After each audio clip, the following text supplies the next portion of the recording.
بہت پرانے زمانے کی بات ہے۔ ایک بڑی طاقتور سلطنت تھی جہاں ایک انصاف پسند مگر سخت مزاج بادشاہ حکومت کرتا تھا۔ اس کے دربار میں ایک وزیر تھا جو بہت ذہین بھی تھا اور تھوڑا ضدی بھی۔ وہ ہر بات پر کہتا، جہاں پناہ یہ کام ایسی طرح نہیں بلکہ اس طرح ہونا چاہیے۔ بادشاہ اکثر اس کی باتوں کو نظر انداز کر دیتا مگر وزیر اپنی بات پر اڑا رہتا۔ ایک دن سلطنت کے ایک بڑے شہر میں پانی کی شدید کمی ہو گئی۔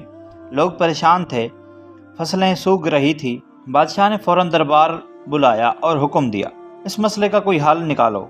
سب وزیر خاموش ہو گئے کیونکہ مسئلہ بہت بڑا تھا۔ اسی وقت وہی ضدی وزیر نے آگے آیا اور بولا، جہاں پناہ اگر اجازت ہو تو میں حل نکال سکتا ہوں۔ بادشاہ نے پوچھا، تم کیا کرنا چاہتے ہو؟ وزیر نے کہا، ہمیں دریا کا رخ بدلنا ہوگا۔ یہ سن کر سب لوگ حیران رہ گئے۔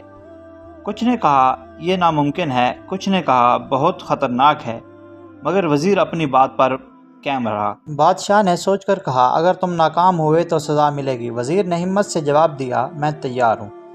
کام شروع ہو گیا، مشکلات بہت آئی، لوگ مذاق اڑاتے رہے، یہ وزیر پاگل ہو گیا ہے، لیکن وزیر نہ رکا۔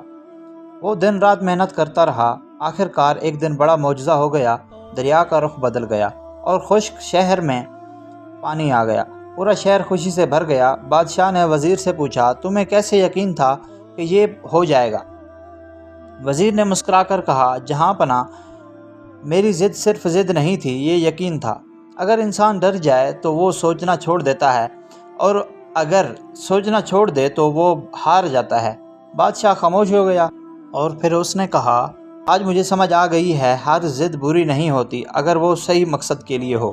اس کہانی سے ہمیں سبق یہ ملتا ہے، کامیابی صرف عقل سے نہیں ملتی بلکہ یقین، ہمت اور صحیح ارادے سے ملتی ہے۔